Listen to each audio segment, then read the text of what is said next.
To trade or not to trade? That is the question.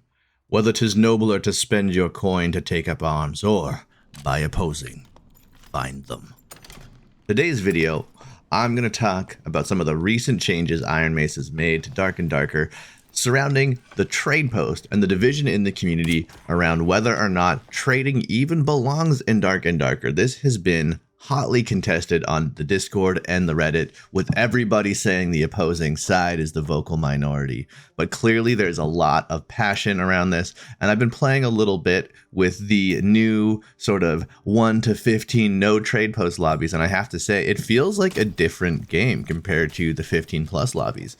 So clearly there are two very different camps here, and we'll talk a little bit about what it would look like for Dark and Darker to have no trading, and maybe why trading is important to the game for some people. So starting off, let's talk about trading and sort of what it means for the extraction looter genre.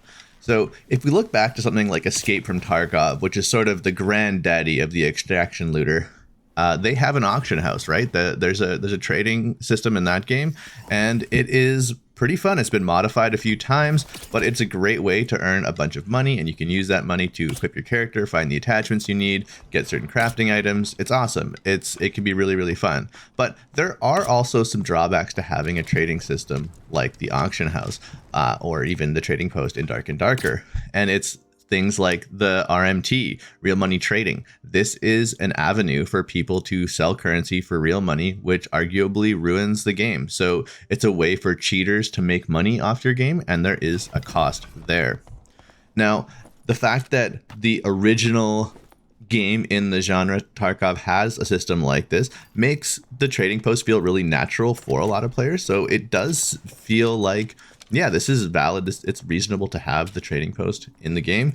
It's something that feels good. You go into the dungeon, you find some treasure, you can't use it, but if you find a really valuable piece, something that has, plus all attributes or plus pure weapon damage or physical damage on a nice popular weapon like a longbow or something, you're going to feel really good about taking that out of the dungeon, whether or not you can use it, and making a bunch of coin, and then you can equip yourself easily. And this works really well whether you're a experienced player and you're looking to get the very best equipment, or even a really new player who doesn't have a great extraction rate. If you can just get out with 1 or 2 nice weapons, even if you can't use them, that could fuel so many runs in just like basic whites and greens, just by being able to sell one nice purple at the trade post for 400 or 500 gold. And now all of a sudden you have 5 kits that you're, ready to go, and you can actually feel like you have a bit of a start.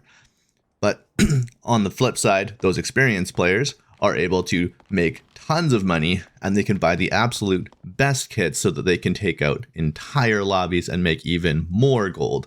And what ends up happening is, as we get later and later into the wipes, there's a little bit of an arms race where eventually, to even compete, there is this barrier of entry where you need a certain amount of gear. Otherwise, you just get steamrolled, and it then becomes most cost effective to simply rat. Consequently, you have sort of this division among the player base. You have players that are going in with some of the best gear, and then you have players going in as budget as possible, so they're not going to overextend themselves and lose more than they're likely to gain. It's sort of the risk versus reward. So without the trading post, now there's some pros here.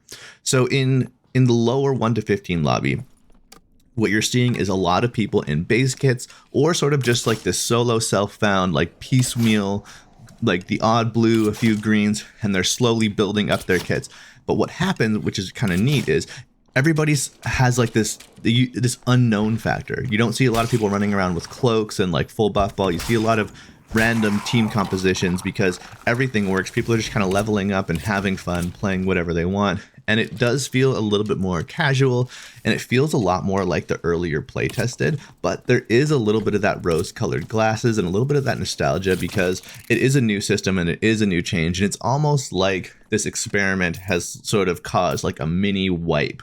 And early wipe is always the most fun when people are like the least amount of geared and least amount of experienced, but you are going to get some people just making new characters and smurfing and just essentially playing in that 1 to 15 lobby where there's no trade post, because it means your opponents are much less likely to have perfect gear, and it means that, you know, there's significantly less range of the opponents you're fighting, and so the PvP feels a lot even. You're not, just getting one tapped by, a super hasty barb that's just running at you with some crazy horseman's axe and just, bopping you out in the noggin. But that being said, there is the cost there, because now finding really good gear that's not for you or for anybody in your party doesn't necessarily feel as good, because for a lot of people that really like this new system, it almost seems like their version of Dark and Darker ends at level 15 now, and you just kind of go again. So it does take away from that excitement of finding a good piece, knowing that you can sell it. However, not having that trading post, not having that way to RMT, it also lends itself to, ideally, teammates being a little bit more free with the gear they find and less likely to look at that amazing weapon that just dropped in that chest and, secretly storing it away in your backpack because you might want to sell it later on the auction house as opposed to giving it to your fighter to make use of it right now. So I think it does change the way the game plays. And I'm not sure if I have a necessary preference over one or the other. Honestly, I like being able to find nice gear in the dungeon. I like being able to take it out and make a little bit of money. I like being able to, if none of my friends are on and I have just 10 minutes, take my coffee and I can sit through the trade post, maybe find a few deals and resell them, make a little bit of extra money if I have a few minutes. And that's a fun game for a lot of people. There are people that literally play the trade house, and I think that's a total valid play style. But at the same time, I have so much more fun actually playing the game in those 1 to 15 lobbies when the gear just feels a little bit less. The game feels a little bit slower, which is something that Ironmace has been trying to get towards, as they've mentioned in their most recent patch notes. And I have to admit, the game is just more fun for me playing the game in those lobbies. So I am torn. I think Ironmace has some interesting decisions to make, and I think they will have to make those decisions. They may even have different seasons, right? Ironmace has shown that they are willing to make some crazy experimental decisions, and why couldn't they do that? Why couldn't they have an alternating season, or at least, disable the trading post for the first 3, 4, 5 weeks and then have it kick in halfway through, right? And you can kind of maybe try to hit both crowds a little bit, but you also, you can't please everyone. And sometimes they might just have to make an ultimate decision and say, this is how it's going to be. I do think if they keep it in where they're leaving the 15 plus with the trade post, that will help with RMT a little bit, hopefully.